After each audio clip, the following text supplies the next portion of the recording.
Tonight we start with a very familiar, yet somewhat ancient topic: sleep. More precisely, how people slept in the Middle Ages. Something much stranger than we think. But before we travel into the dreamland of ancient knights and peasants, don't forget to like and subscribe if you really like this crazy storytelling. And remember to comment to let me know where you're watching from and what time it is. It's fun to know if someone is watching from Hanoi at 11 p.m. or from London early in the morning, right? Now turn off the lights, turn on the fan to create a gentle breeze, pour yourself a cup of warm tea, and prepare for tonight's journey. A journey without phones, without TikTok, without modern hygiene sleep. Welcome to segmented sleep, something that makes modern melatonin believers gasp. The Middle Ages did not sleep for 8 hours straight like we think. They slept like bread in half. Slept for 4 hours called the first sleep, then woke up the middle of the night to do things that now sound traumatic, light a fire prey, check on the chickens, or visit the goat in the yard to see if it's still alive. Yes, imagine waking up in the middle of the night. Instead of scrolling through Facebook, you take a lamp out to check if the rooster is still crowing. This was even the ideal time for sex. Medical books and marriage books of that time wrote, "The body has just rested. The mind is peaceful, not easy to quarrel." In other words, half asleep, the person is absent-minded, unable to argue anymore. After these few hours, everyone returned to the second sleep, which lasted until dawn. From farmers' monks to the poet Chaucer, all mentioned this biological rhythm. Even literary works complained about difficulty sleeping. It turns out that insomnia at 2 a.m. has been a human tradition for a long time. Surprisingly, modern science has found that segmented sleep is the most natural, in keeping with the circadian rhythms of the pre-electric age. So the next time you're tossing and turning at 2 a.m., just whisper, "Oh, it's time to keep watch." What about beds? Oh well, don't expect memory foam or Canadian wool blankets. A commoner's bed is just a pile of straw. Straw or hay stuffed into a sack if you're a little richer. Otherwise, it's just straw on the ground with fleas, lice, and the occasional field mouse. If your family is a little wealthier, they have a wooden frame to raise the straw, which prevents bugs from getting in your ears while you sleep. Bed sheets are a luxury. Wearing daytime clothes to bed is common. Pajamas, number private sleep. Don't dream of it. The whole family, parents, children, grandmother, squeeze into that pile of straw. Need more warmth. Roll over next to your cousin. And the nobility, big wooden beds, feather mattresses, curtains to protect against wind and lice. So much so that beds were so precious that they were written in the will. I leave my niece, Aunt Matilda's lumpy feather bed instead of land. And the nightcap, something everyone needed, nothing to do with late-night whiskey. Nowadays, when you say nightcap, you immediately think of a glass of whiskey before bed. In the Middle Ages, it was a real hat. Ice-cold stone houses, tattered thatched roofs, windows made of thin animal horns or oil-blotting paper. No hat means waking up. Bald. Nightcaps come in all shapes and sizes, long and pointed like unemployed witches' hats. Women always wear headscarves to cover their dirty hair from last Lent. Hats even show social status, embroidered with flowers dyed. This family is so rich their nightcap has a logo. Who knocked on the door when you were wearing a nightcap, meaning, "Go away, I'm resting, don't disturb me." And finally sleeping in a hostel, the Airbnb of the Middle Ages experience. Traveling far exhausted, you find an inn, but don't expect a private room. What you get is an empty spot on a bed that's already occupied. One bed is crammed with 2, 3, even 4 total strangers. No one cares. It's all about saving money. In big cities, it's even worse: dormitories with rows of beds. Who snores, who breathes, who takes up space? Don't care. Sometimes inns even group rooms by profession. Blacksmiths sleep with blacksmiths. Monks sleep with monks' thieves. Sleep with each other, probably. Otherwise, whoever comes first gets in first. Sleeping in the Middle Ages, when sleeping was the art of living and surviving. Hey, welcome to another sleepy evening. But don't fall asleep yet, because tonight we're going to reveal an interesting secret that will surely keep you awake. How strangely did people in the Middle Ages sleep?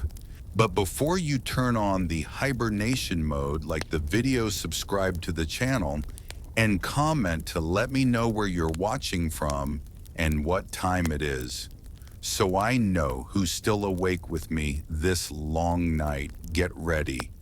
Turn off the lights, turn on the fan to create a gentle wind sound. Then step into the time machine to a time without electricity, without TikTok, and without melatonin pills. Part 1, segmental sleep. Sleeping in 2 halves, like eating instant noodles for half a day. Back then, people didn't sleep for 8 hours straight like they do now. The full combo sleep only appeared when humans had electric lights and alarm clocks. Before that, people applied a natural sleeping style that modern people call segmented sleep. At dusk, they climbed into bed, know a pile of moldy straw, and dozed for about 4 hours, then woke up. But don't think it was insomnia. This was the watch part, when people took the opportunity to do hundreds of things. Pray, light a fire check on the goats and chickens, because no one wants to lose a goat in the middle of the night. Read the Bible or practice marital affairs, because the doctor said at that time the body was strong enough and lazy enough not to argue. Done. Continue sleeping for the second half until morning. Even Chaucer, the great English poet, recorded this story. That means staying up in the middle of the night was as common as family drama at that time. Nowadays, if you wake up at 2 a.m., don't panic, just whisper, it's time for the watch, and check the fireplace, or browse YouTube. It's all the same. Part 2. Beds, a place of straw mice and faded dreams. Forget about memory foam beds, cool gel beds, or cloud mattresses. Medieval European beds were just straw sacks if you were lucky enough to have one. Otherwise, straight into the straw, covered in moisture cats and maybe fleas. With a little more money, get a wooden frame to keep you off the ground, reducing the risk of mice running across your face. Sheets were a luxury, pajamas hadn't appeared yet, so everyone slept in their smelly clothes after a long day. The whole family slept together. Parents, children, even grandparents, all squeezed together on the straw. Hot, roll over and hit your cousin's elbow. Cold, hold on to whoever was closest. That's how poor you are. Richer, There are feather mattresses, mosquito nets, and beds so big that they were left in wills. Part 3, nightcap. Not wine, but a hat to keep warm and save face. Do you think a nightcap is a good night's sleep? The Middle Ages would have sneered. A nightcap, what else? A long pointed cloth cap, like an unemployed witch to keep warm the head. The part of the body that loses heat the fastest. Men wear it to protect against the cold. Women wear it to save face, to cover hair that hasn't been washed since the previous Easter. The wealthy embroidered flowers dyed it and turned the nightcap into a symbol of class. If you want to tell your neighbors, no guests, just wear a nightcap outside the door and everyone will understand. Part 4 ends. Airbnb in ancient times, a version of sharing a room with strangers. Going far, going to an inn. Don't dream of a private room. You are assigned to share a bed with whoever comes first, stranger or acquaintance, clean or dirty. 3. 4 people sharing a bed is common. Sometimes the innkeepers rank them by profession: blacksmiths with blacksmiths, monks with monks, thieves with a... Oh well. Want to keep your wallet, tie it tight to your stomach. Want to keep your luggage, lie on top of it. Can't sleep because of snoring, then bear it because it's still better than sleeping outside among wild wolves, wind and rain, and rebellious peasants. Part 5, praying before bed. Spiritual virus prevention in the Middle Ages. Forget about relaxing room sprays. In the old days, people read their spiritual wills before going to bed because they didn't know if they would wake up illness, house fire, demons, or simply too old at 35. The famous prayer, "If I die before I wake, may God take my soul." Short, practical, no different from a backup file of life. Praying is not for relaxation, but to prevent the soul from cutting off the network in the middle of a shift. Part 6, daydreaming. Netflix of the Middle Ages. Dreaming. It was serious back then. Dreaming of fire, maybe hell. Dreaming of water purification or drowning. Dreaming of a man with a goat's head juggling fish. Go to confession now. Monks record dreams, interpret them, and sometimes fast for 3 days to reset their souls. Dreams are also the main plot of literature. Night meets an angel dream. The devil seduces dream too. That's their Netflix, no ads, but full of philosophical metaphors. Part 7, sleeping with animals. Warming with pigs and chickens. In the countryside, definitely sleep with dogs, chickens, pigs, even cows. Not because you love pet, but because they are warm. A pig helps increase the room temperature by 1 to 2 degrees Celsius. Paradise in the middle of winter. Children sleep between their parents, and goats. Roosters crow early. Alarm clock. Dogs keep feet warm. Rich people. Not that they don't have pets, but many dogs to transmit fleas to others are more luxurious. Part 8, monastery. When sleeping is a rehearsal for death. Monks sleeping in dozens of people in a room as cold as a cave. Wooden beds are as hard as rocks. Blankets are as thin as a promise at the beginning of the year. No pillows, no whispering, no heavy breathing. Anyone who is noisy will be punished by cleaning the chamber pot for a whole week. Sleeping must also be done in full robes and belts, in case you are called up at 2 a.m. to pray. Daydreaming not encouraged. Because it is a pleasure of the flesh, some monks sleep sitting up, in case God suddenly checks. Conclusion: sleeping in the past was so hard, that's it. Every time you toss and turn and can't sleep, remember our ancestors had to chase chickens, rub goats, pray to ward off evil spirits, and endure neighbors snoring louder than millstones.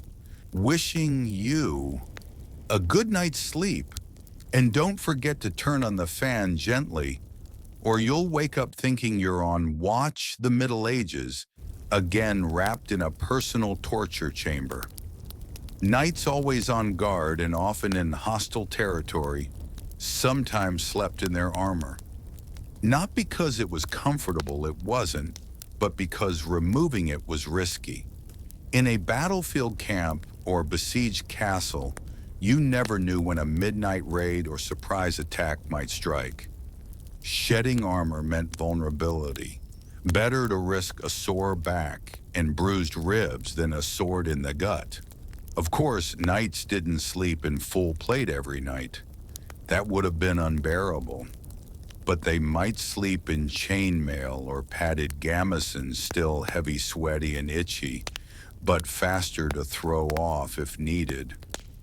Some orders of warrior monks, like the Knights Templar, were even required by rule to sleep in armor, or at least fully dress their swords within reach, because spiritual warfare could turn physical at any moment. For the average soldier or mercenary, sleep was stolen in muddy ditches, drafty tents, or under the stars with a sword as a pillow and one eye open. Rest was rare, interrupted, and never secure. There are chronicles describing soldiers who slept clutching their weapons so tightly that their hands had to be pried open at dawn. And for those unlucky enough to be prisoners of war, or worse, condemned criminals, sleep could come in chains or stocks, their movement restricted by iron restraints designed more for humiliation than rest. Wooden collars, leg irons, and manacles turned even the simplest act of lying down into an ordeal. In monasteries and castles, guards sometimes patrolled the corridors at night, armed and armored, watching for fires, assassins, or restless ghosts. Yes, really. Their sleep came in short, uncomfortable shifts, always alert to danger. So next time you toss and turn on your soft mattress, annoyed by a wrinkle in the sheets, remember the medieval knight in full mail propped against a cold stone wall, dreaming of a bed he would likely never see again, or the monk rigid on his wooden plank, terrified that even in sleep the devil might sneak into his soul. Compared to that, even the worst modern insomnia seems like a luxury. As winter dragged on, more girls and even some grown women began to exhibit similar fits, twitching, screaming, falling into strange trances. Their behavior baffled the village. Ministers preached, magistrates investigated, and fear thickened like the frost on the fields. Soon the accused were brought before the court.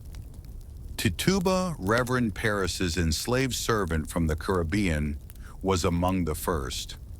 Under pressure, she confessed to witchcraft, but not before spinning lurid tales of dark ceremonies, strange familiars, and a black man in the woods. Whether these stories were truth invention or desperate self-preservation, they fanned the flames of hysteria. The witch panic exploded. Sarah Good, a poor beggar woman, Sarah Osborne, who rarely attended church, and others who lived on society's edges were swept up first.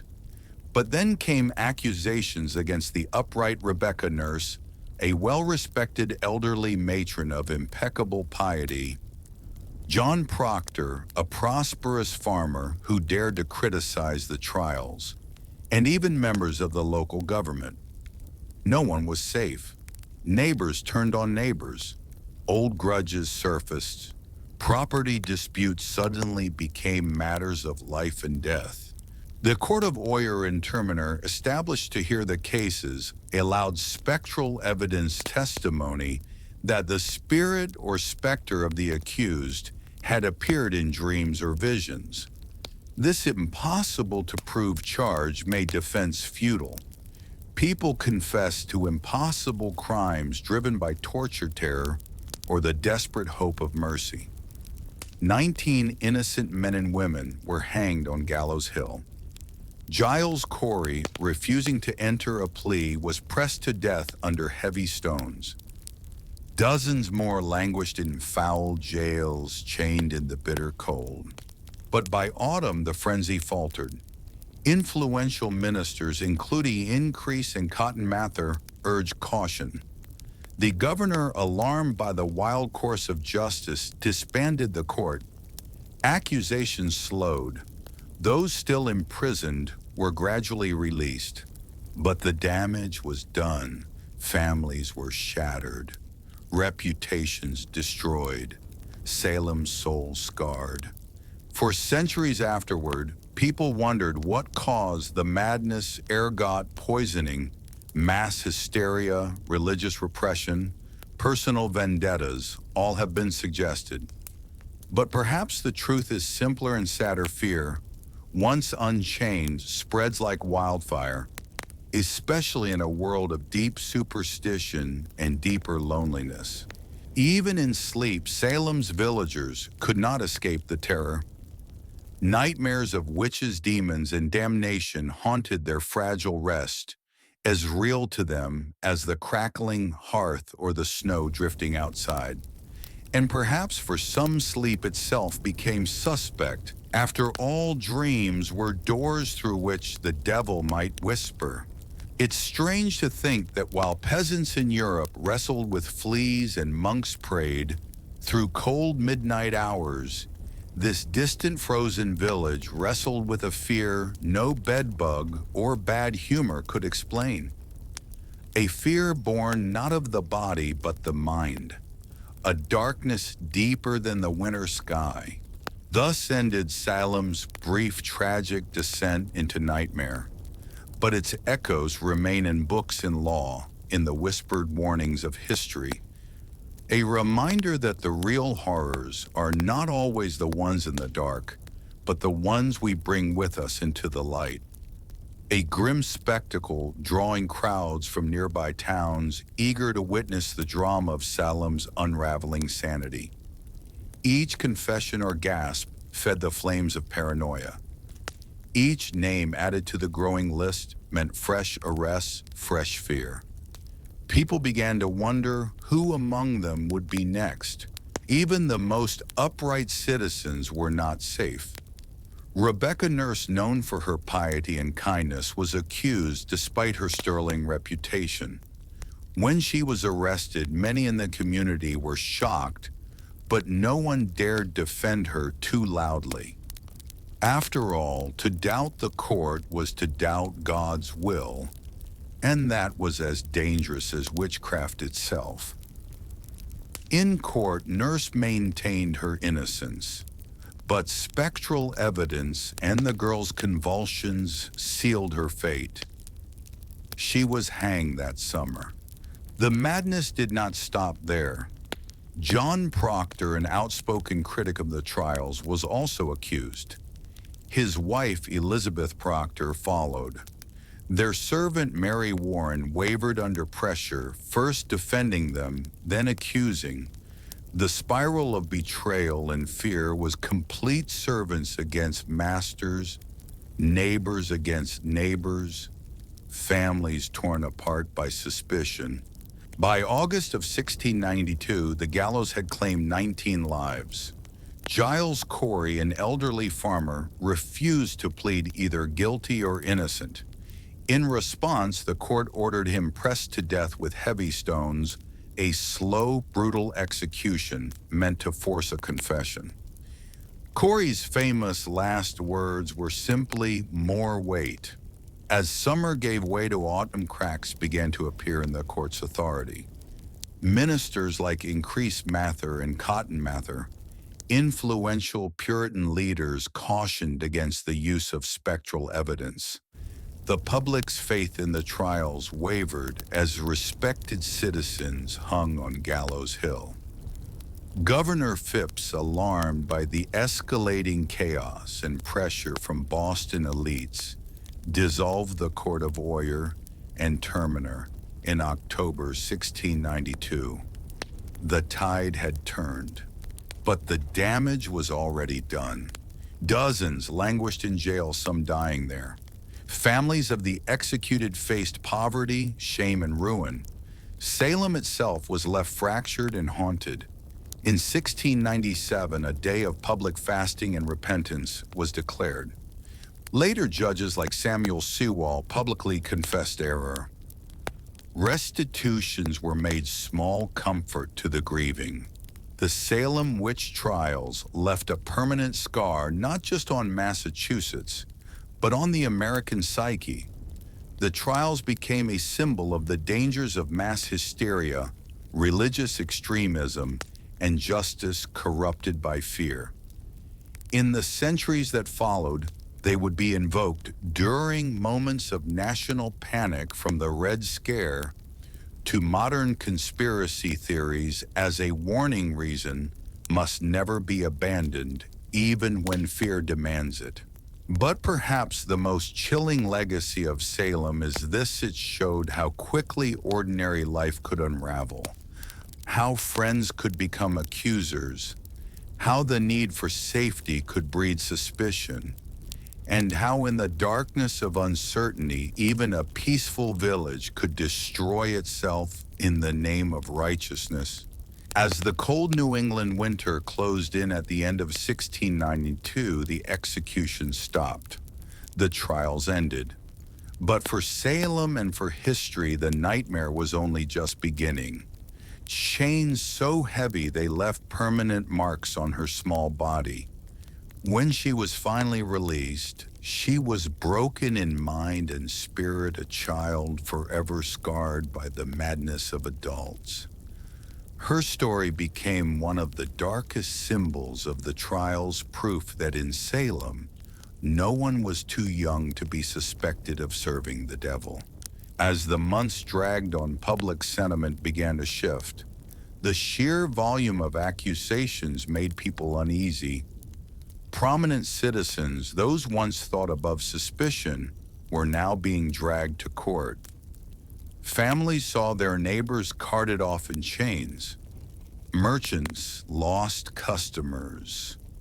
Fields went untended.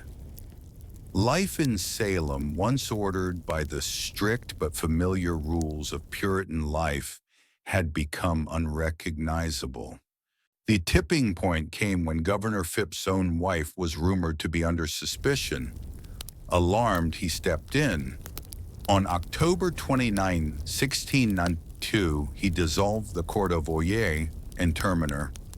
Spectral evidence was discredited. Trials halted. Prisoners were slowly released. But the scars remained. Over 200 lives had been forever altered. Families ruined. Property seized. Orphans left behind. The community's trust shattered. In January 1697, the Massachusetts General Court declared a day of fasting and repentance. Judge Samuel Sewall, in a rare moment of public humility, stood in Boston's South Church and confessed his guilt for the bloodshed under his watch. Other judges followed quietly, returning to private life, their reputations stained. For years afterwards, surviving families petitioned the government for reparations. Slowly, grudgingly, the court granted them small payments, meant to make amends for the lost lives, the ruined homes, the haunted dreams. But no amount of silver could replace a lost mother or father. No apology could undo the terror that had gripped the village. Today, the Salem witch trials remain a chilling lesson in what happens when fear overrides reason. when superstition trumps justice, when power left unchecked feeds on the vulnerable, and perhaps the most frightening truth of all is this: Salem story is not unique. Similar waves of hysteria would rise again in human history during the Red Scare of the 1950s, the Satanic Panic of the 1980s, and in countless other moments when society turned on itself. The gallows on that hill in Salem have long since rotted away, but the shadow they cast still lingers, a warning whispered by history: beware the court of fear. Willard was never formally charged. The mere fact that such an upright and influential figure could be whispered about as a witch deeply unsettled the community. If he could be accused, no one was truly safe. The absurdity of the trials was now undeniable. The new court moved swiftly to correct the course. In May 1693, Governor Phipps officially pardoned the remaining prisoners. The nightmare was ending, but the aftershocks would last for generations. For those released, freedom came at a heavy price. Their reputations were in ruins. Many returned to farms, left fallow homes, sees families broken. Some, like Elizabeth Proctor, were widowed by the very trials that had spared them. Children who had lost parents to the hangman's noose grew up in households marked by sorrow and bitterness. Salem itself became a village haunted not by witches, but by guilt. By 1697, the Massachusetts General Court proclaimed a day of public fasting and repentance for the tragedy of Salem. Judge Samuel Sewall stood in church, head bowed, confessing his deep remorse for his role in the deaths of the innocent. Others, like Judge William Stoughton, remained silent, never admitting fault. Compensation was offered the victims' families in 1711, meager sums that could never balance the scales. In the public mind, however, Salem's name was forever changed. Once an ordinary Puritan town, it had become a byword for injustice, fear, and the perils of mass hysteria. Historians have debated the cause of the trials for centuries. Was it the strict religious climate, jealousy and greed over land, personal vendettas wrapped in religious righteousness? Possibly all of these. But one truth remains above all: the Salem witch trials were not born of witchcraft, but of fear. Fear of the unknown, fear of outsiders, fear of disobedience, fear of losing control. And when fear governs a society, reason dies, mercy dies, justice dies. Even today, the Salem trials serve as a chilling lesson, taught in classrooms, echoed in courts, remembered by generations, that the greatest danger to a community is not witches or devils. It is the frightened mind willing to believe them real. He was never formally charged. The fact that such a high-ranking, devout man could be suspected highlighted how arbitrary and corrupt the process had become. The court, once ferocious, was now cautious. They began quietly releasing those still in jail. First those with little evidence against them, and eventually even those who had confessed to witchcraft under duress. Meanwhile, families of the executed began to demand justice. John Proctor's children petitioned for the return of his property. Rebecca Nurse's family launched a campaign to clear her name. In time, community shame replaced community fear. Church congregations fractured. Friendships were severed. The very fabric of Salem's social order had been shredded. Governor Phipps, realizing the colony's growing international embarrassment, pardoned the remaining prisoners in 1693. But even freedom came at a cost. Many families had to pay for their own jail fees before being released. Imagine losing your home, your health, and nearly your life only to be handed a bill for the privilege of surviving. By the end of the ordeal, 19 people had been hanged, 1 pressed to death, 5 died in jail, and over 200 had been accused. The court didn't just collapse, it imploded, leaving behind a crater of guilt, grief, and disbelief. The trials had ended, but the healing had not even begun. Salem was a village forever altered by the people it had lost, the justice it had abandoned, and the mirror it was now forced to look into. The gallows were silent, the jails had emptied, but Salem was far from peaceful. The town wasn't haunted by ghosts, but by guilt. What had started with a handful of sick girls had exploded into a communal act of destruction. Families had been torn apart, reputations ruined, and innocent lives ended. And now the survivors had to live in the wreckage. Neighbors could no longer look each other in the eye. The same people who once prayed together had testified against one another. Some of the afflicted girls quietly left town. Others faded from the public eye. A few, like Ann Putnam Jr., would later express remorse. In 1706, she stood before her congregation and publicly apologized for her role in the trials, blaming delusion by Satan. But for many, the damage was beyond words. The court officials, too, carried their burden. Judge Samuel Sewall, one of the most prominent figures in the trials, was one of the few to admit wrongdoing. In a remarkable act of public penance, he stood during a church service in 1697, while a minister read out his confession and prayer for forgiveness. It was a rare moment of accountability in a time when most tried to forget. But forgetting wasn't easy. The families of the condemned began demanding compensation. Over the years, petitions flooded the Massachusetts government asking for official pardons, for returned property, for public acknowledgement that the executed were innocent. Slowly, the government responded.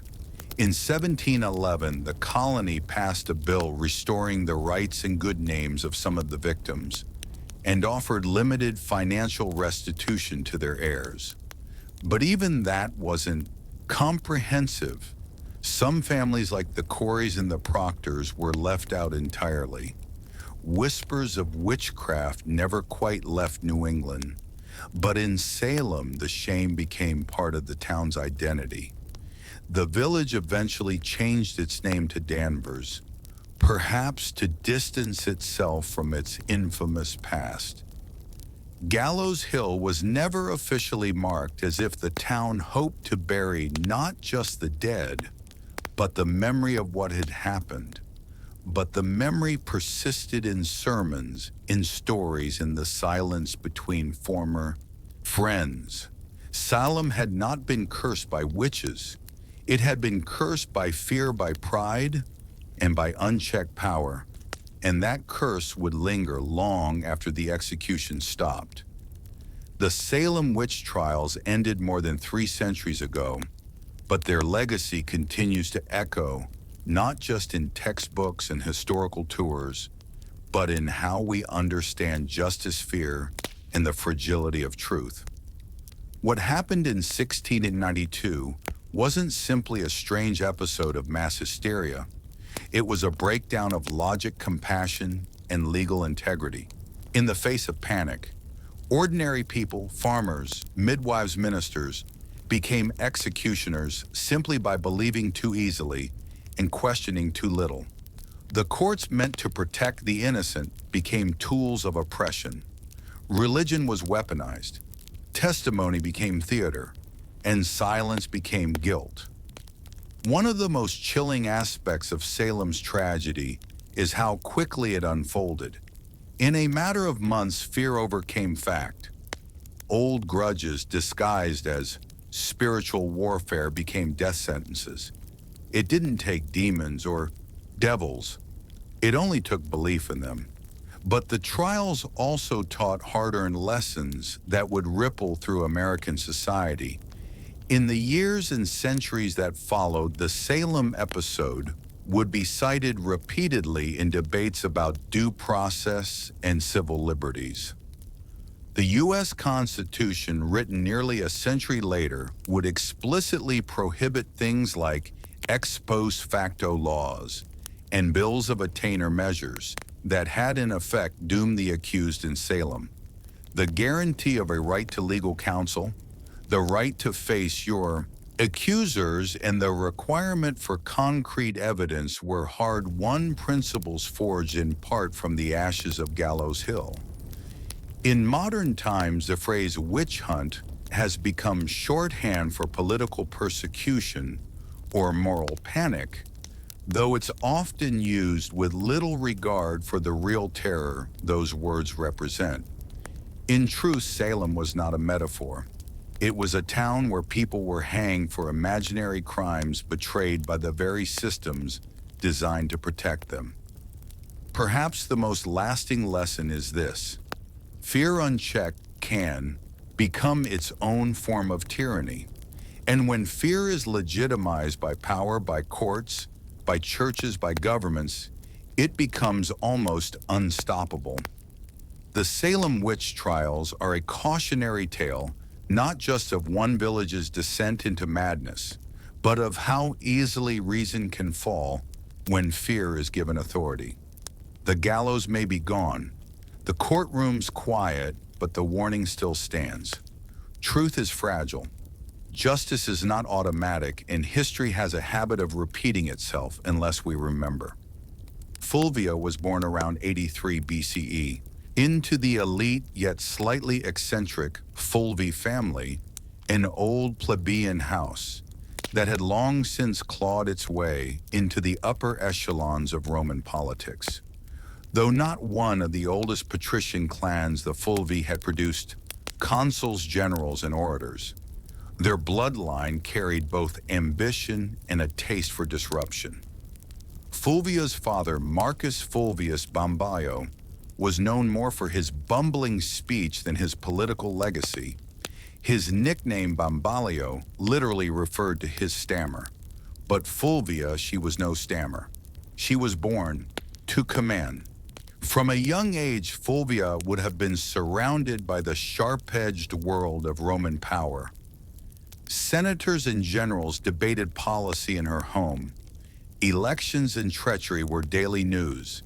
She would have seen how politics wasn't just played in the forum, but in marriages, funerals, rumors, and backroom deals. Women in elite Roman households were expected to be quiet partners, refined, educated, and obedient. Fulvia would break all of those expectations. She was wealthy, highly educated, and connected, and she knew it.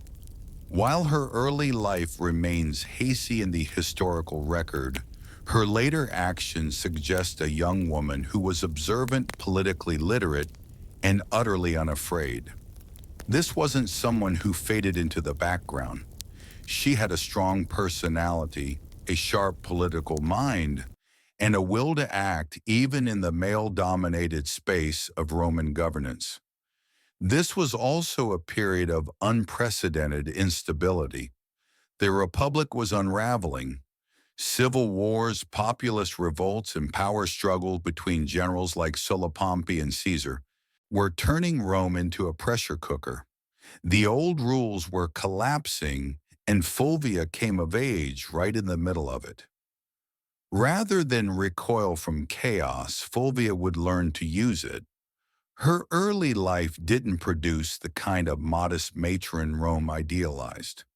It produced a woman who saw politics not as a man's world to be feared, but as a battlefield to be mastered. She would go on to marry 3 powerful men, each one a radical player in Roman history. But Fulvia wouldn't just marry power. She would command armies, lead revolts, and become the first Roman woman to appear on coinage not as a goddess but as herself. Rome wasn't ready for Fulvia, but she was ready for Rome. Fulvia's first marriage was to Publius Caius Pulcher, and it was anything but conventional. Caius was no ordinary Roman noble. He was a populist agitator, a political arsonist with a flair for chaos, scandal, and street-level power. To many of the Roman elite, he was dangerous. To the masses, he was a hero. And to Fulvia, he was a strategic opportunity. Their marriage sometime in the early 50s BCE united Fulvia with the man who had turned the Roman Republic into his personal stage. Caius was infamous for his theatrical defiance of tradition. He had once disguised himself as a woman to infiltrate a sacred female-only religious ceremony in Caesar's home. Scandalous behavior that only seemed to raise his popularity. He later renounced his patrician status to run for the tribunate of the plebs, an office that gave him veto power over the Senate. Caius understood Rome's street politics better than most, and Fulvia, far from being a passive consort, was right there beside him. She wasn't a silent partner. Roman sources suggest that Fulvia actively participated in her husband's political world. She engaged with his supporters, was visible during his campaigns, and managed their household as a hub for Clive politics. Together, they represented a new kind of Roman power couple, bold, populous, and unapologetically aggressive. But the alliance came at a cost. In 52 BCE, Caius was murdered on Macho, the Ion Way, by the bodyguards of his political rival, Titus Annus Milo. His death sent shockwaves through Rome, but Fulvia was not about to mourn quietly. She staged a political funeral that historians still talk about today. She paraded Caius's mutilated body through the Roman Forum, bloodied wounds exposed for maximum effect. The public was horrified and enraged. Riots erupted. The Senate House was burned to the ground. Fulvia had turned personal grief into public uprising. This was her first major political act, and it worked. Her ability to manipulate public emotion, use spectacle as strategy, and wield her husband's legacy as a weapon made her a new kind of player in Roman politics. Caius was gone, but Fulvia had stepped out of the shadow, and Rome would never see her the same way again. Fulvia didn't linger in mourning. In Rome, political capital had a short shelf life, and she understood that better than anyone. Shortly after the violent death of Caius Pulcher, she entered into a second marriage. This time to Gaius Scribonius Curio, a rising political star and one of Julius Caesar's most passionate supporters. On the surface, Curio seemed an unlikely match. He had a flamboyant reputation and a taste for drama, but beneath the bravado was a sharp political operator. As tribune of the plebs in 50 BCE, C.E. Curio wielded enormous influence during one of Rome's most volatile periods. The Republic teetered between war and peace, between Caesar's ambitions and the Senate's resistance. Fulvia saw in Curio not just a husband, but a bridge to the next power block. This was no romantic rebound. It was a calculated alliance. With Caius gone, Fulvia needed a new political anchor, someone who could carry forward the populist legacy her first husband had built, and someone who had Caesar's backing. Curio fit both bills. Through him, Fulvia remained tightly embedded in the shifting power dynamics of Rome. She didn't just marry into the movement, she helped shape it. Fulvia ensured Caius's supporters stayed active, rebranding their cause under Curio's leadership and keeping the urban masses politically engaged. But the Roman world was collapsing fast. Tensions between Caesar and Pompey exploded into civil war. Curio threw himself into the fight, taking Caesar's side. Fulvia, as always, remained politically involved. She reportedly helped organize support and manage resources for her husband's campaign. In 49 BCE, Curio led a military expedition to Africa to secure Caesar's position, but it was a disaster. He was ambushed and killed by the forces of King Juba the Numidia. His death was brutal and his army annihilated. Once again, Fulvia was widowed, and once again, Rome waited to see if she would fade into the background. She didn't. Curio's death only solidified her status as a political widow with dangerous resilience. She had now lost two husbands to Rome's civil unrest, and both had died fighting for populist causes. But Fulvia was far from finished. Her most audacious partnership and her most dramatic chapter was still to come. Fulvia's third and most famous marriage was to Mark Antony, the ambitious general and loyal ally of Julius Caesar. Their union, forged sometime around 47 BCE, wasn't merely a romantic attachment, it was a merger of power. Fulvia had already proven herself as a master of Roman street politics. Antony, rising rapidly through the military and political ranks, needed that kind of savvy support in Rome. Together, they formed one of the most politically potent couples of the late Republic. By the time of their marriage, Fulvia was no stranger to blood and betrayal. She had buried two husbands and outmaneuvered countless enemies. Antony was no stranger to scandal either. He drank, he gambled, and his personal life was notoriously chaotic. But with Fulvia, he had found someone who could do more than entertain him. She could defend his interests, hold his alliances together, and rally supporters when he was away on campaign. And Antony, despite his brash exterior, understood her value. He allowed Fulvia to exercise authority that no Roman woman had publicly wielded before. She opened his correspondence. She issued orders in his absence. She sat in on meetings and influenced appointments. Roman sources, mostly hostile, depicted her as overbearing and power-hungry. But what disturbed them most wasn't her ambition. It was that she acted like a Roman man in a world that had no language for such a woman. After Caesar's assassination in 44 BCE, the Republic was plunged into chaos once more. Antony rushed to secure his position as Caesar's political heir. But it was Fulvia who held Rome itself.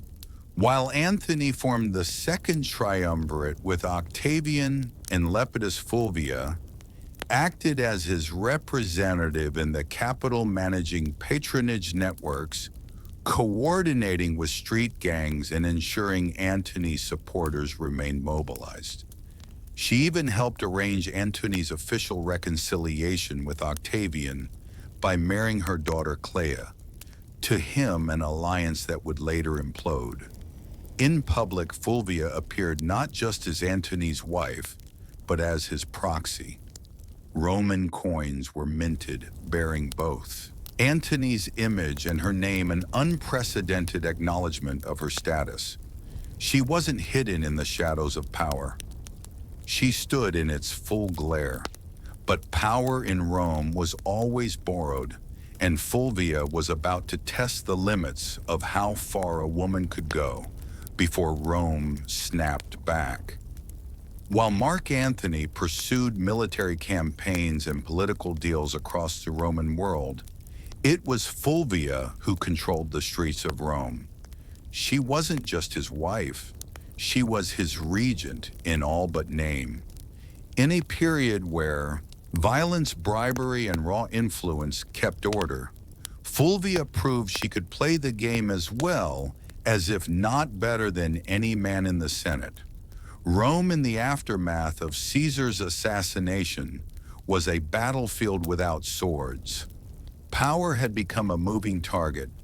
Fulvia understood this, and she anchored Antony's authority in the capital by becoming his political substitute. She directed allies, dealt with the urban plebs, negotiated with factions, and most daringly waged war with words and silver. She financed loyal troops, offered bribes to keep public order, and ensured that any legislation passed favored Antony's future. Some ancient sources, especially hostile ones like Ion and Dioecius, paint Fulvia as manipulative, shrewish, and even warmongering. But beneath the misogynistic exaggeration lies a woman actively doing politics in a world that had no protocol for a woman doing anything beyond weaving and mourning.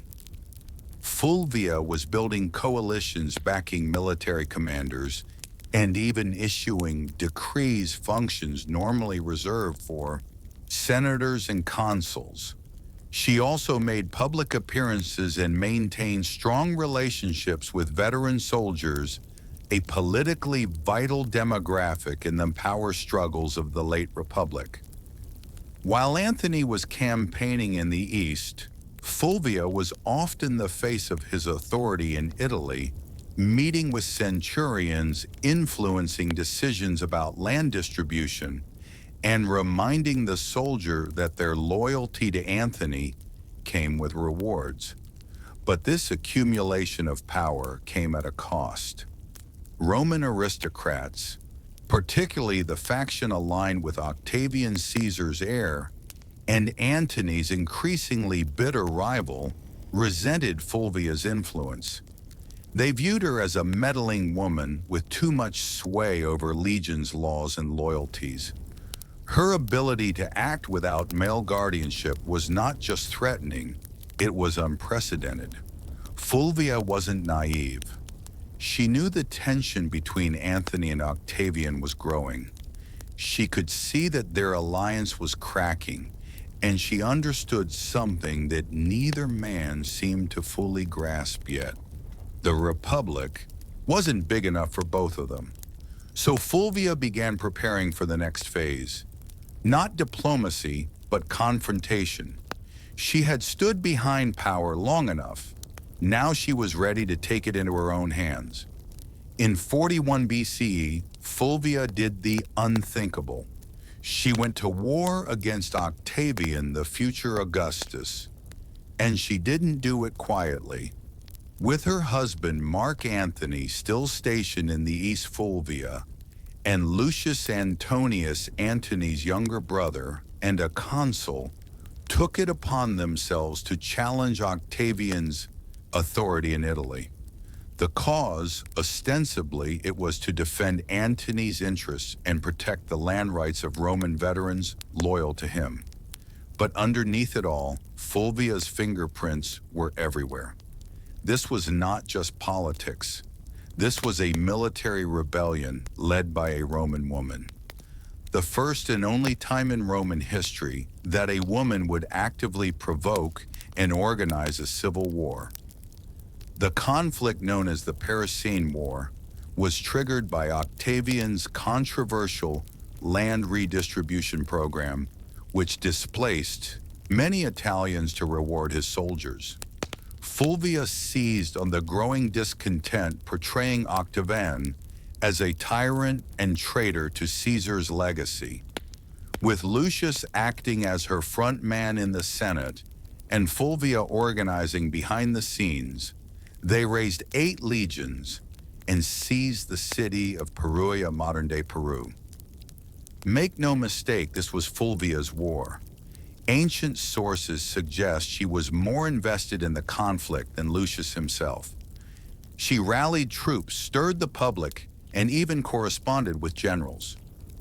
Rome buzzed with rumors of her commanding legions issuing orders and forcing Lucius into confrontations he didn't want.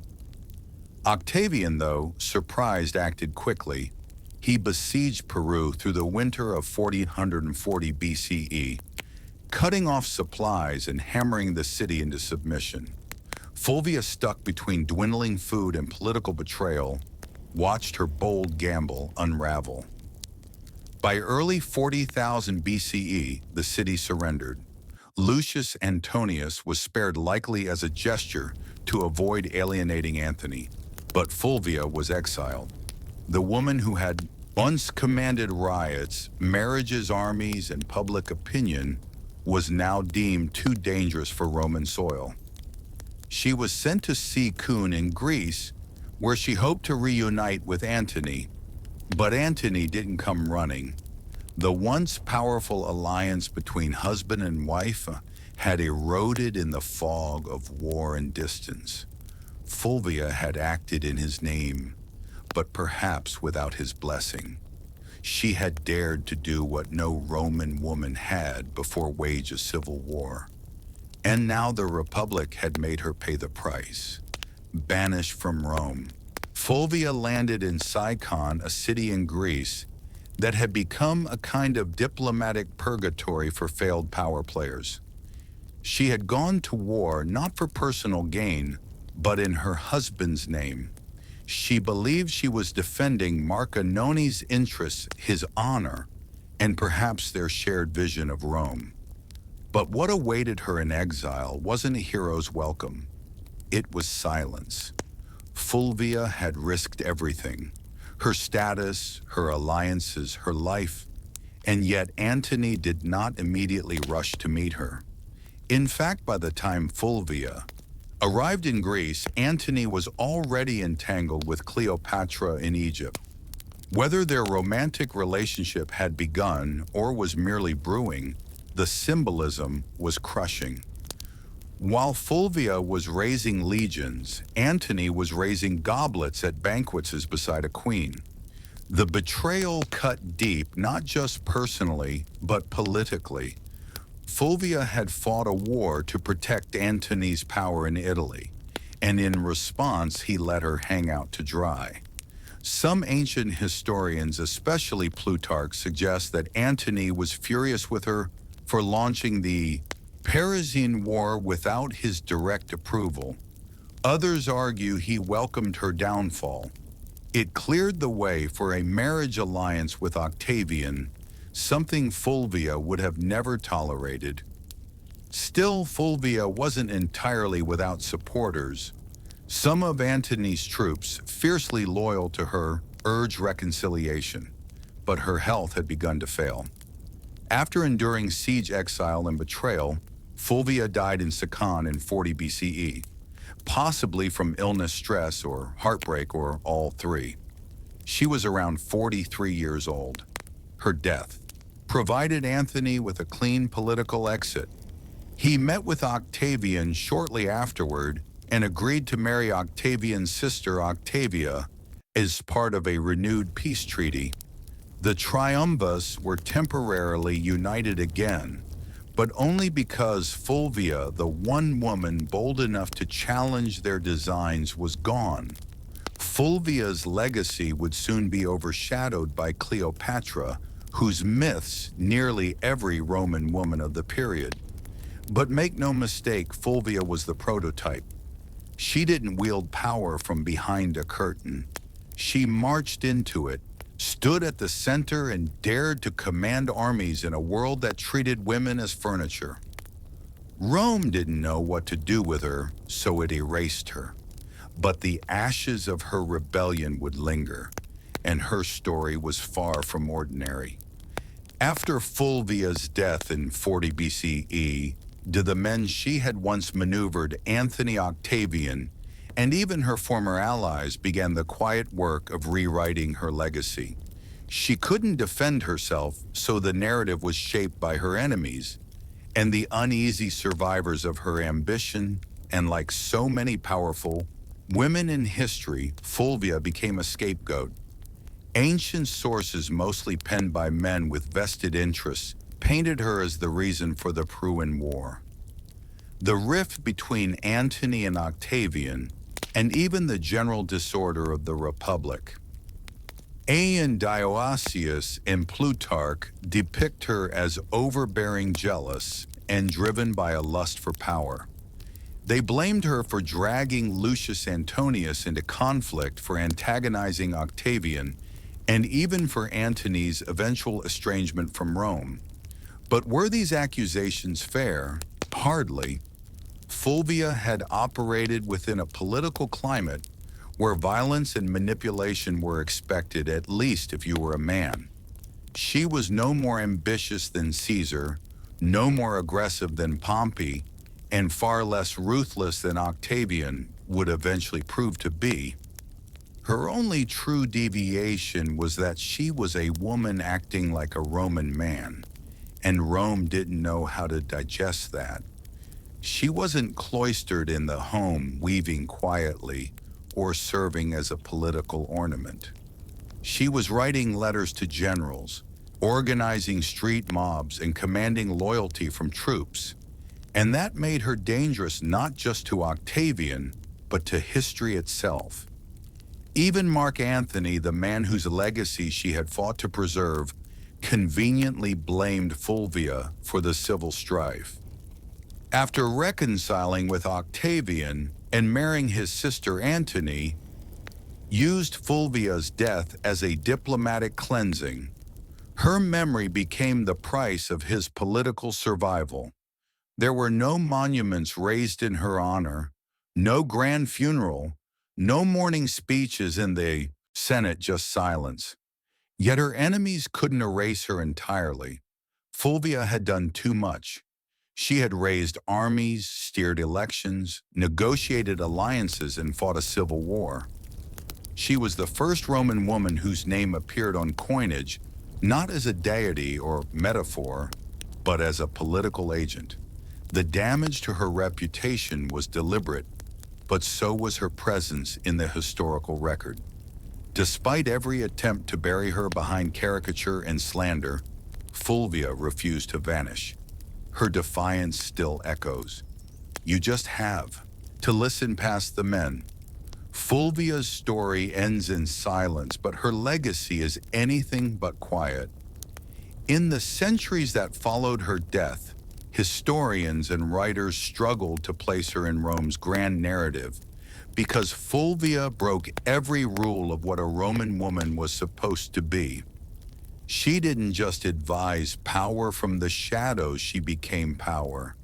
And that made her both unforgettable and deeply unsettling to a patriarchal world. In a society where women were expected to influence through whisper and marriage, Fulvia shouted through policy, war, and political theater. She was not a consort, she was a commander. And yet she was remembered more for her defiance than her accomplishments. Roman historians couldn't handle a woman who didn't stay in her place, so they rewrote her as shrill power, hungry and disruptive. But read between the lines and a different figure emerges. Fulvia was the first Roman woman to mint coins with her name. She organized political factions, leveraged marriage as a tactical weapon, and manipulated Roman street politics with stunning effectiveness. She moved through the civil wars of the 1st century BCE, not as a bystander but as a player, a woman whose influence terrified senators and shaped the fate of triumvirs. Her downfall wasn't due to incompetence, it was due to timing and gender. Had she been born a man, she might have been remembered as a second Caesar or a more charming Cato. Instead, she was cast as the wicked woman who dared too much. Still, her legacy quietly lingered. Later, Roman women like Livia, Drusilla, Agrena the Younger, and even Cleopatra herself, though of a different world, would all operate in the shadow Fulvia helped carve. They would manipulate emperors, wield armies, and control succession. But Fulvia did it first, and with no imperial title to shield her. Today, modern historians have begun re-examining Fulvia with fresh eyes.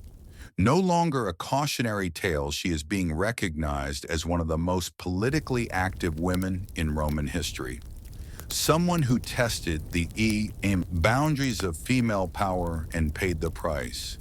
She didn't simply live in the age of triumvirs, she challenged them.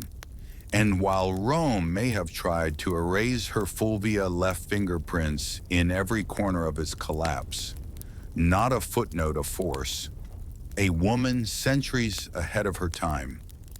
By the summer of 1963, the United States was a country teetering between two worlds, one rooted in centuries-old systems of oppression and another aching to breathe free. In the Deep South, segregation wasn't just a social norm, it was the law. Black Americans were barred from restaurants, schools, buses, voting booths, and even drinking fountains. Police brutality was rampant. Lynching still occurred, and in places like Birmingham, Alabama, peaceful protesters were being met with snarling dogs and high-pressed fire hoses. But change was coming, and it wasn't asking for permission. In just a few years, the civil rights movement had surged into the national spotlight. Sit-ins, freedom rides, and boycotts had become familiar headlines. Leaders like Rosa Parks, Medgar Evers, and John Lewis were no longer just names. They were symbols of defiance. The March on Washington wasn't born out of a single conversation. It was the result of rising frustration and fierce hope. Black Americans were no longer content with waiting. They were demanding civil rights, and they were determined to make their voices heard where it mattered most, the nation's capital. The idea of a mass march in Washington, D.C. had been floating around for decades. Philip Randolph, a labor organizer and longtime civil rights advocate, had originally proposed the concept in the 1940s. Back then, it was meant to pressure the Roosevelt administration to desegregate the defense industry. That protest was called off after Roosevelt caved and signed an executive order. But now in 1963, the stakes were even higher. Randolph, along with other civil rights leaders, including Bayard Rustin and Dr. Martin Luther King Jr., revived the vision. And this time, they weren't just marching for jobs. They were marching for dignity, for voting rights, for school desegregation, for equal pay, and most importantly, for the basic human right to live free of fear. Over a dozen major civil rights organizations came together to plan it despite their many disagreements because they understood the power of a unified front. The countdown had begun. Buses were being organized. Flyers were spreading. Word of mouth was moving faster than newspapers. And across the country, Black Americans were preparing for what would become one of the most unforgettable moments in American history. The dream was taking shape one footstep at a time. Pulling off a protest of any kind in Washington, D.C. was no small feat. But planning one for over 100,000 people, possibly more, was madness. Logistically, it sounded like a nightmare. Food, water, transportation, sound systems, bathrooms, medical teams, permits, crowd control, safety plans. And yet somehow they made it happen. At the center of this controlled chaos stood Bayard Rustin, a man who, despite being openly gay and often kept behind the scenes for political reasons, was a master strategist.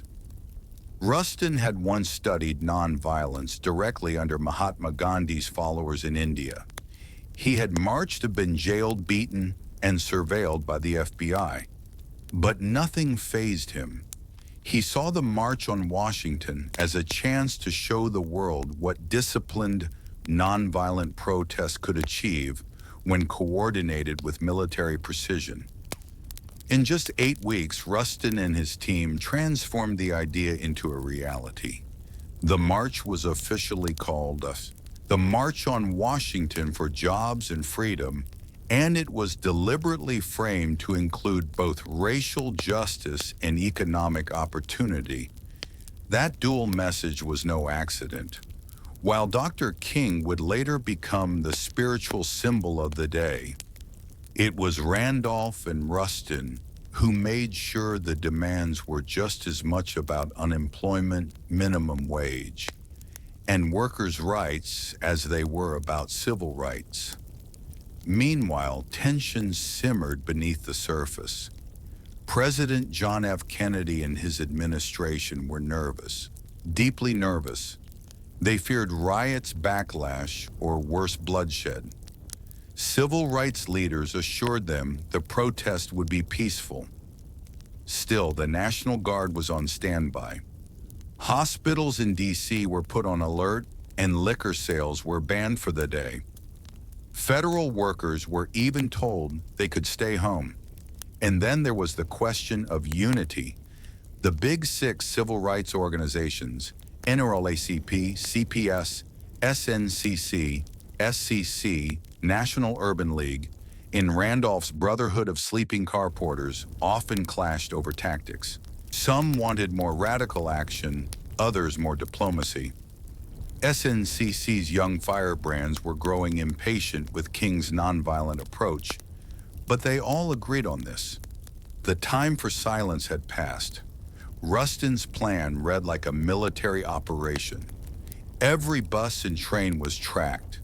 Every speaker was timed to the minute. Every route had marshals trained in crowd control.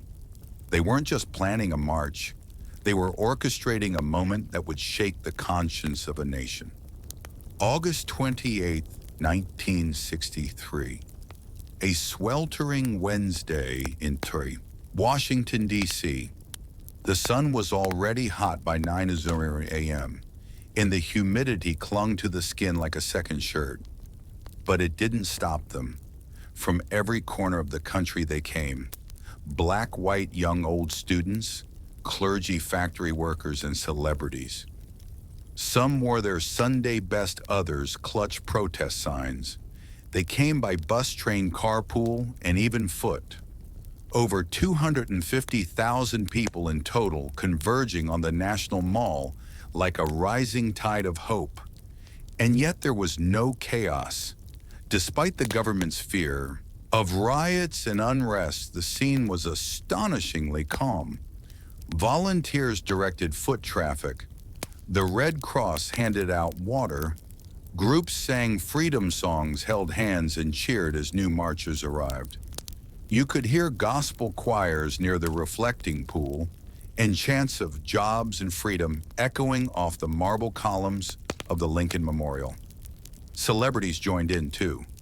Harry Belafonte, Sidney Poitier, Paul Newman, Marlon Brando, Joan Baez, Bob Dylan. But no one was there for autographs. They were there to witness history and lend their voices to a cause bigger than any one person. The crowd was orderly but energized. There was no pushing, no looting, no violence. Instead, there was a shared understanding that this wasn't just a protest, it was a sacred moment. For many Black Americans, just standing on the mall felt like a quiet act of revolution. To be seen, to be counted, to say we are here in front of the same Lincoln Memorial, where the great emancipator sat in stone. It was a full circle moment, generations in the making. At exactly noon, the official program began. Leaders took the stage one by one, each representing different organizations, ideologies, and regions, but united in message. Speakers demanded equal pay, desegregated schools, a living wage, and an end to police brutality. Mahalia Jackson sang. Marian Anderson, who had once been banned from singing at Constitution Hall because of her race, now sang for thousands beneath the open sky. As the hours passed, the tension grew, not from unrest, but from anticipation. The man everyone was, waiting for and had not yet spoken. And when he did, the world would stop, listen, and remember. The march wasn't just making history, it was becoming legend minute by minute. By mid-afternoon, the crowd had grown quiet, not because they were tired, but because they knew what was coming. Standing in the shade of the Lincoln Memorial, Dr. Martin Luther King Jr. approached the podium. He wore a dark suit, a neatly tied tie, and an expression of deep calm that barely concealed the fire building inside him. He carried prepared remarks typed and written collaboratively with his advisors the night before. But what the world would remember wasn't what had been typed. It was what came from his heart. He began with measured intensity, outlining the grim realities of segregation, police violence, and broken promises.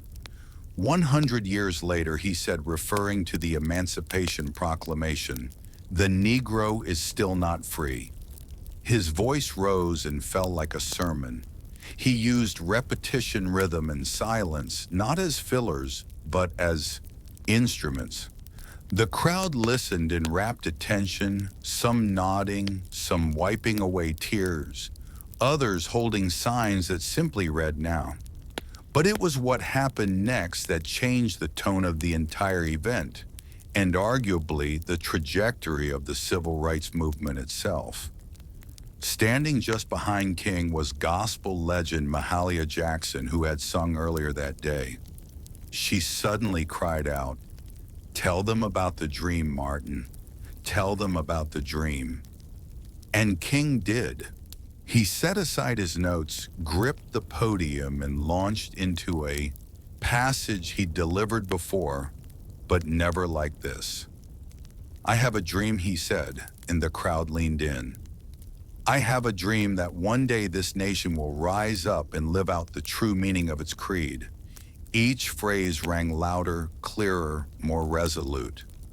"I have a dream that one day the sons of former slaves and the sons of former slave owners will be able to sit down together at the table of brotherhood.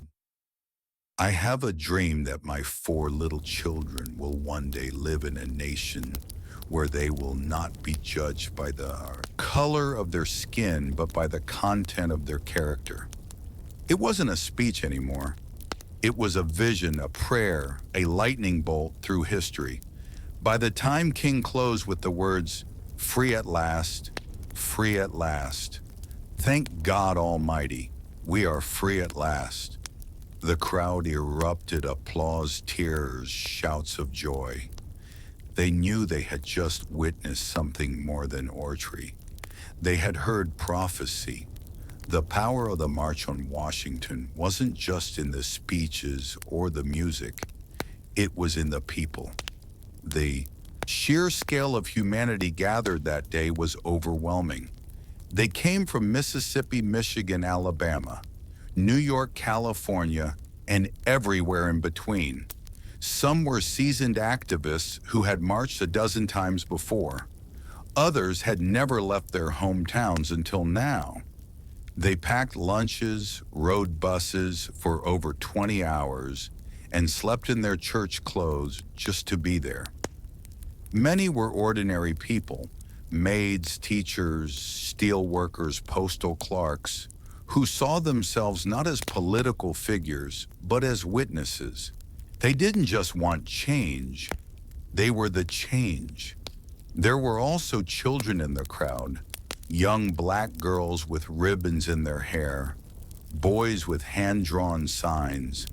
Parents hoisted toddlers onto their shoulders so they could see the Lincoln Memorial in the distance and hear the speaker voices carried over loudspeakers. To them, this wasn't just an event.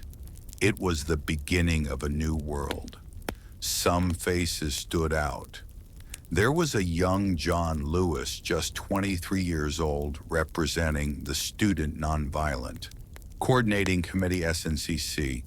His original speech had been so fiery, so uncompromising, that senior leaders asked him to tone it down minutes before he went on stage. He agreed, but just barely. His call for radical change still shook the crowd.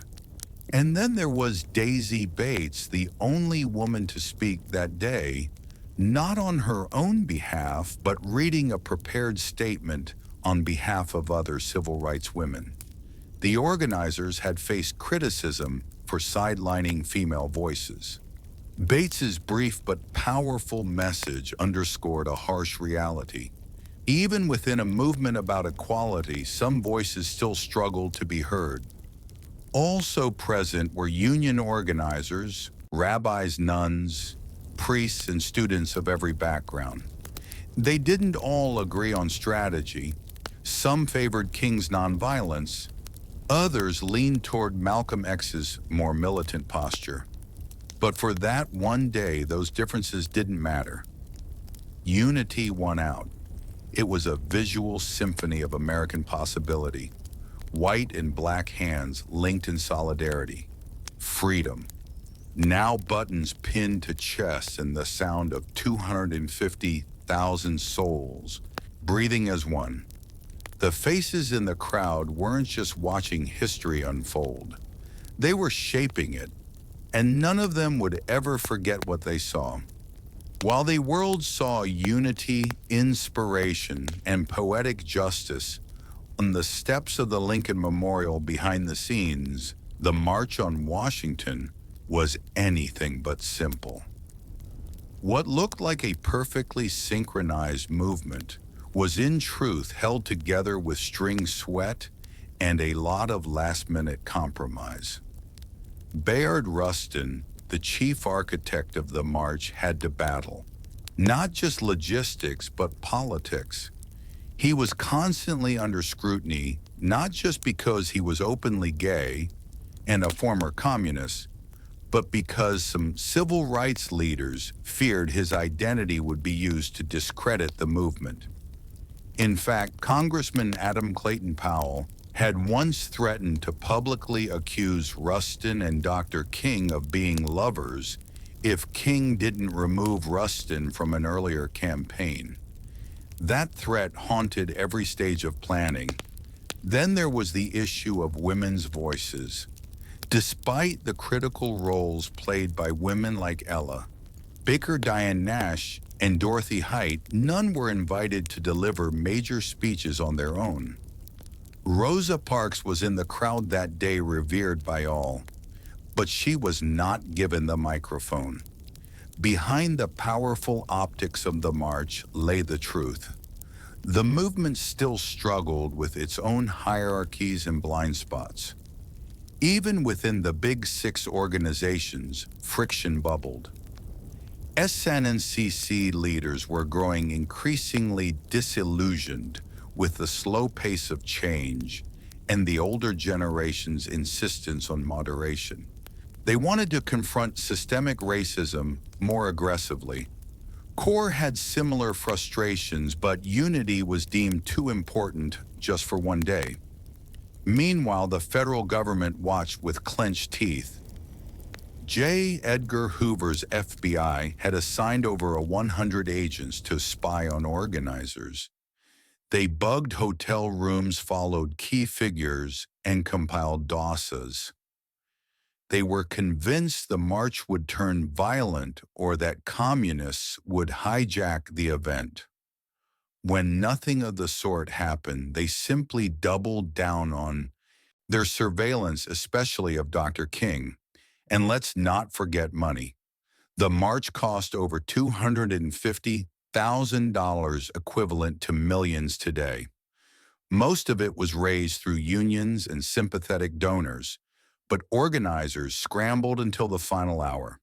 They even borrowed walkie-talkies from the Boy Scouts. The March on Washington was historic, yes, but it was also deeply human, imperfect, messy, political, and unfinished.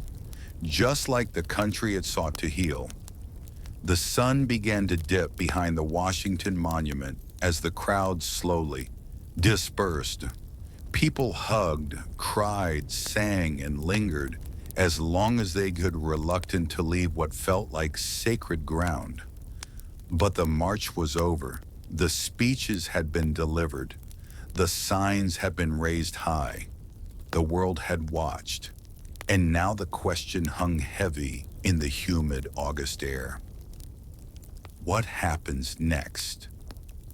In the immediate days that followed, the media reaction was cautiously positive.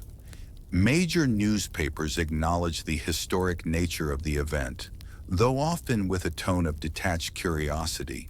Some called it orderly and dignified, which was code for no one rioted. Few outlets gave much space to the specific demands of the march, like the call for a federal jobs program or a $2 minimum wage equivalent to around $20 today. But everyone covered Dr. King's speech. That at least could not be ignored.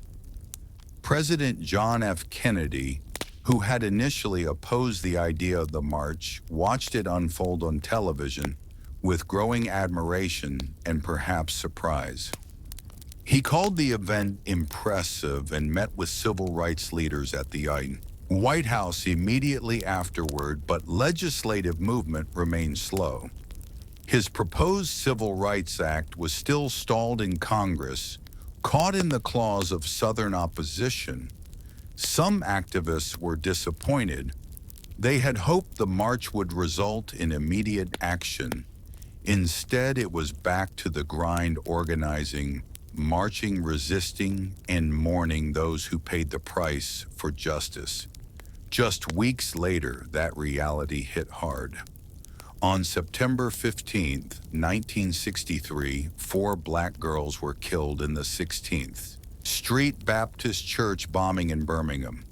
The dream had been voiced, yes, but the nightmare wasn't over. Still, something had changed. The March on Washington marked a new phase in the civil rights movement. It proved that mass protest could be disciplined, powerful, and impossible to ignore. It brought together a coalition broader than ever before. Labor unions, faith leaders, celebrity students, and working-class Americans all in one place, united by justice.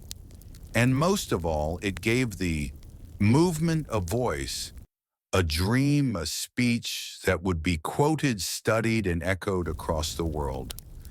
The march was over, but the road was just beginning. And that road would soon lead through blood legislation and transformation. The March on Washington didn't just rattle the conscience of America, it reshaped its moral landscape. What had begun as an audacious act of protest became a cornerstone of the civil rights movement's legacy, permanently altering how Americans understood justice, democracy, and the power of collective action. In legislative terms, the march didn't yield immediate victories, but it created momentum. Less than a year later, in July 1964, President Lyndon B. Johnson signed the Civil Rights Act into law.